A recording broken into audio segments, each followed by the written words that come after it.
भारत सरकार के द्वारा अब दालों के मामले में आत्मनिर्भर बनने का प्रयास किया जा रहा है। इसके लिए सरकार के द्वारा एक मिशन लॉन्च किया गया है, दलहन आत्मनिर्भरता।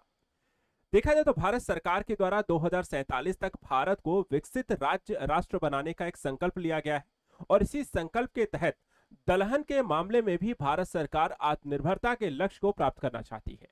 और आज हम बात यहां पर करने वाले हैं कि ये किस तरीके से भारत जो है दलहन में आत्मनिर्भरता बन जाएगा, इसको प्राप्त कैसे करने वाला है, इसके लिए जो मिशन लॉन्च किया गया उसके तहत क्या लक्ष्य रखे गए हैं और किस तरीके से यहां पर आपको इसको प्रयास करने सरकार यहां पर किसानों की हेल्प करेगी। तो सबसे पहले देखिए, सशक्त अन्नदाता समृद्ध राष्ट्र, एक यहां पर टैगलाइन के साथ दलहन आत्मनिर्भरता मिशन को केंद्र सरकार के द्वारा लॉन्च किया गया है। इस मिशन के जो मुख्य उद्देश्य अगर है तो यहां पर देखा जाए तो दलहन में सबसे पहले तो आत्मनिर्भरता हासिल करनी है, आयात पर निर्भरता को कम करना है। जब आप आत्मनिर्भर हो रहे हैं तो आत्मनिर्भर होने का मतलब ही यही है कि आपकी अपनी जितनी आवश्यकता उतना उत्पादन कर रहे हैं और अगर आप ऐसा करते हैं तो बाहर से मंगाने की जरूरत नहीं पड़ेगी। किसानों की इस आमदनी को बढ़ाना है और चौथा, विदेशी मुद्रा की बचत सुनिश्चित करना है। जब बाहर से कोई चीज मंगाएंगे नहीं तो आपको पैसे देने नहीं पड़ेंगे और विदेशी मुद्रा की भी बचत होगी। इसके बाद थोड़ा सा विस्तार से समझते हैं इस मिशन के बारे में। देखिए, दलहन आत्मनिर्भरता मिशन को अगर हम देखें तो केंद्र सरकार के द्वारा 11,440 करोड़ के कुल बजट से मिशन की शुरुआत की गई है। एक अच्छा खासा बजट देखा जाए तो सरकार यहां पर दे रही है। 2030-31 तक दाल उत्पादन को 350 लाख टन पहुंचाने का लक्ष्य है। तो टारगेट ध्यान रखिएगा 2030-31 का है सरकार का। इसके अलावा किसानों से न्यूनतम समर्थन मूल्य पर तुअर, उड़द और मसूर की 100% खरीद को सुनिश्चित करना है। मिशन से लगभग 2 करोड़ किसानों को यहां पे लाभ होने वाला है जो दलहन उत्पादन में लगातार निवेश कर रहे हैं।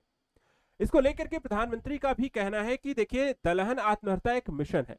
यह सिर्फ दाल उत्पादन बढ़ाने का ही मिशन नहीं है, बल्कि इसके माध्यम से हम हमारी जो भावी पीढ़ी है उसको भी सशक्त बनाने के एक अभियान के तौर पर देखा जाए और इसके माध्यम से एक तरीके से जो किसान है उसको सशक्त बनाना है, भारत को आत्मनिर्भर बनाना है, दालों के उत्पादन में दूसरे देशों की निर्भरता को खत्म करना है और आने वाली पीढ़ी को भी देखा जाए तो एक सशक्त भारत की यहां पर एक नींव के तौर पर भारत को प्रस्तुत भी करना है।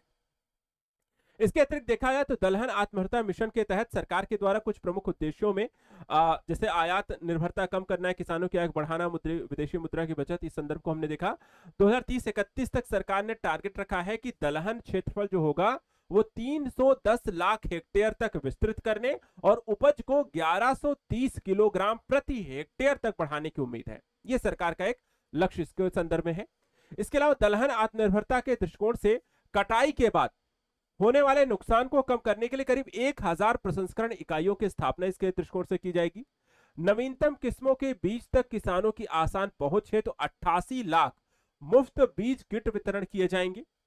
2030-31 तक दलहन उत्पादन किसानों को देखा जाए तो 126 लाख क्विंटल प्रमाणित बीज जो है उसका वितरण भी सरकार की तरफ से किया जाएगा और प्रसंस्करण और पैकेजिंग इकाइयों की स्थापना के लिए अधिकतम 25 लाख की सब्सिडी भी प्रोवाइड कराई जाएगी। तो एक तरीके से दलहन में आत्मनिर्भरता प्राप्त करने को लेकर के केंद्र सरकार के द्वारा दलहन के दृष्टिकोण से, चाहे वो बीजों की स्थिति हो, चाहे वो प्रसंस्करण उद्योग हो, चाहे वहां पर खेती के संदर्भ में हो, किसानों को इसमें यहाँ पर शामिल करना हो, बजटीय व्यवस्था हो, निवेशिक प्रक्रियाएं हो, लगभग हर एक उस यहाँ पर प्रयास को शामिल किया जा रहा है जिससे भारत अपने लक्ष्य को दलहन आत्मनिर्भर देश बनने के लिए हासिल कर सके।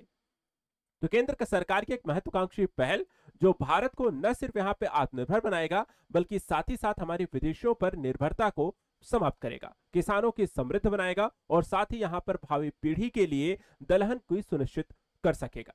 तो एक महत्वपूर्ण योजना है जिसका लाभ भारत को यहाँ पर अवश्य मिलना चाहिए।